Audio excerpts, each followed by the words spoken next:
బయాసన్ యాదవ్ గత 3 నెలలుగా ఎక్కడికి వెళ్ళిపోయాడు? అసలు నా అన్వేషణ చెప్పినట్టు 30 కోట్లు స్కామ్ చేసి దుబాయ్‌కి పారిపోయాడా? లేదంటే పోలీసులు పట్టుకొని జైల్లో వేశాడా? లేదంటే రియల్‌గా పరారీలో ఉన్నాడా అనేది రీసెంట్‌గా అయితే బయాసన్ యాదవ్ ఒక వీడియో చేసి వీటి అన్ని క్వెషన్‌లకు ఆన్సర్‌లు ఇచ్చాడు. అసలు అతడు ఏం చెప్పాడో అతని వర్షన్ ఏదో ఈ వీడియోలో మనం క్లియర్‌గా విందాము.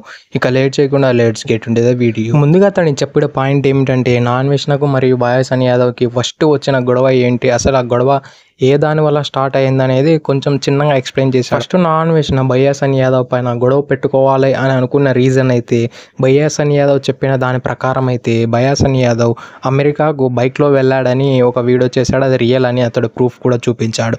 దానిని ఒకవేళ బయాసన్ యాదవ్ రియల్గా అన్ని కంట్రీస్ తిరిగి ఉండింటే నా అన్వేషణకు ఫేమ్ తగ్గిపోతుంది అనే ఒక బ్యాడ్ ఇంటెన్షన్స్తో అతన్ని అటాక్ చేసి అతన్ని ఫిజికల్లీ మరియు మెంటల్లీ అతన్ని స్ట్రగుల్ చేశాడని బయాసన్ యాదవ్ చెప్పాడు.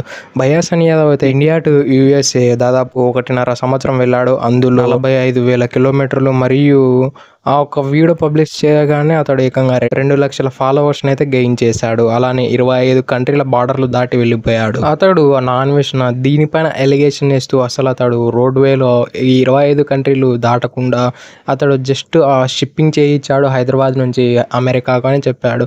అసలు మనము మామూలుగా కామన్ సెన్స్డ్గా మాట్లాడుకున్నా కూడా హైదరాబాద్లో ఎక్కడికని పోర్ట్లే షిప్పింగ్ పోర్ట్. ఈవెన్ అతడు వైజాగ్ అన్నా కూడా మనం ఏదో నమ్మడానికి ఉంటుంది. కానీ మనం ఎర్రిగొర్రెలు కాబట్టి ఆల్మోస్ట్ ప్రతి ఒక్కరు నమ్మారు అతడు హైదరాబాద్ నుంచి షిప్పింగ్ చేయించాడంటే. ఇది ఒకటైతే ఆ తర్వాత బయాసన్ యాదవ్ తన బ్యానర్ చూసినట్లయితే మీరు అతని గోల్ వచ్చేసి 100 కంట్రీస్ ఇండియన్ బైక్ పైన తిరగాలనేది అతని గోల్. ఈ గోల్ అయితే అసలు అతనికి నచ్చలేదు.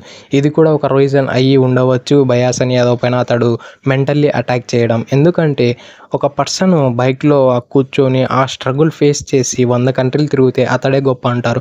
ఒక పర్సన్ ఈవెన్ ఒక పబ్లిక్ ట్రాన్స్పోర్టేషన్ ఆర్ ఈ ఎయిర్వేస్ ఎయిర్లైన్స్ తీసుకొని ట్రావెల్ చేసినట్లయితే అతడు కొంచెం కంఫర్టబిలిటీ అయితే ఫీల్ అవుతాడు రాదర్ దాన్ ఆ బైక్లో వెళ్ళేదానికన్నా. కాబట్టి ఇతన్ని తక్కువ అంచనా వేసి ఇతడు ఫేమస్ కాలేడేమో అని ఒక చిన్న దురుద్దేశంతో అతడు ఇతన్ని కూడా అటాక్ చేసి ఉండవచ్చని ఇంకో యాంగిల్ కూడా చెప్పాడు బయాసన్ యాదవ్. ఆ తర్వాత బయాసన్ యాదవ్ మెల్లిగా అతడు వేసే పెద్ద ఎలిగేషన్ 30 కోట్ల స్కామ్ అనే ఎలిగేషన్ వేశాడు కదా, దాని గురించి వస్తూ అసలు నేను 30 కోట్లు అయితే ఎక్కడే కానీ స్కామ్ చేయలేదు, కానీ అతడు జనాల్ని మోసం చేసి 4 కోట్లు స్కామ్ చేశాడని బయాసన్ యాదవ్ చెప్పాడు. అది ఎలా అంటే అతడు కాంట్రవర్సీలు చేసిన ద్వారా ఏకంగా 2 సంవత్సరాలు ఎటువంటి యూట్యూబ్ వీడియో చేయకుండా అతని ట్రావెలింగ్ అలానే కంటిన్యూ చేయగలుగుతాడంట. అంటే మనం ఒక నార్మల్ క్యాల్కులేషన్ చేసుకున్నా కూడా మన రూపీ వాల్యూనే చాలా తక్కువ వేరే కంట్రీస్తో పోల్చుకుంటే. చాలా మన రూపీ వాల్యూ హై ఉన్న కంట్రీస్ అయితే చాలా తక్కువ ఉన్నాయి. అది మనం వేళ్ళ మీద పెట్టి లెక్క వేయచ్చు. కానీ మన రూపీ వాల్యూ తక్కువ ఉన్న కంట్రీస్ చాలా ఎక్కువ ఉన్నాయి. కానీ అతడు 2 ఏళ్ళు ఎటువంటి యూట్యూబ్ వీడియో చేయకుండా నేను తిరగగలుగుతా అంటే అతడు ఎంత సంపాదించి ఉండాలా? ఎస్టిమేటెడ్గా అయితే 4 కోట్లు అని బయాసన్ యాదవ్ గారు చెబుతూ ఉన్నారు. అలానే బయాసన్ యాదవ్ నేను 30 కోట్లు స్కామ్ చేశానా అంటే దానికి కూడా కొంచెం ఎక్స్ప్లెనేషన్ ఇచ్చాడు. అసలు నేను 30 కోట్లు స్కామ్ చేశాను అంటే నా దగ్గర ప్రూఫ్తో సహా ఉన్నాయి. నా దగ్గర 5 బ్యాంక్స్ ఉన్నాయి, ఎస్బీఐ, హెచ్డిఎఫ్సి మరియు ఐసిఐ, యూనియన్ బ్యాంక్ మరియు బ్యాంక్ ఆఫ్ ఇండియా. ఇటువంటి బ్యాంక్స్ అన్నీ ఉన్నాయి. ఇటువంటి బ్యాంక్స్ మొత్తం స్టేట్మెంట్స్ మొత్తం తీసుకొచ్చి ఏదో ఒక మీడియేటర్ దగ్గర పెడదాం ఆర్ పోలీసులు ఆర్ జనాలు ఆర్ లైవ్ ఏదో ఒక దాంతో పెట్టి నేను ప్రూఫ్ చేసుకోగలుగుతా, కానీ నువ్వు ప్రూఫ్ చేసుకోగలుగుతావా అని ఇంకో పెద్ద ఎలిగేషన్ వేశాడు బయాసన్ యాదవ్. అలానే 30 కోట్ల స్కామ్ చేసి దుబాయ్కి పారిపోయాడు అని దొరక్కోకుండా అని ఇంకొక ఎలిగేషన్ వేశాడు. దీనికైతే అతడు ప్రాపర్ ఆన్సర్ చెప్పాడు. అసలు అతడు దుబాయ్కి వెళ్ళలేదంటే ఎక్కడికి వెళ్ళాలంటే బయాసన్ యాదవ్ వీడియోస్ మీరు స్టార్టింగ్ నుంచి ఫాలో అయినట్లయితే అతడు ఏ కంట్రీ కన్నా వెళ్తే అక్కడ కంటిన్యూగా అప్డేటెడ్గా వీడియోస్ అయితే చేయడు. అతడు అక్కడ ఒక 1 మంత్ వీడియోస్ చేసి ఆ తర్వాత ఇండియాకు ఆర్ వేరే కంట్రీకి వెళ్ళి రెస్ట్ తీసుకొని దాన్ని నీట్గా ఎడిట్ చేసుకొని దాన్ని డే బై డే ఆర్ 2 డేస్కి ఒక వీడియో అప్లోడ్ చేస్తూ ఉంటాడు. అలానే రీసెంట్గా అతడు జనవరిలో ఏమో పాకిస్తాన్కి వెళ్ళాడంట. అక్కడ పాకిస్తాన్లో షూట్ అంతా చేసుకొని ఇండియాకి వచ్చి అతడు మార్చి 5వ తేదీ ఇండియాకి రిటర్న్ వచ్చాడంట.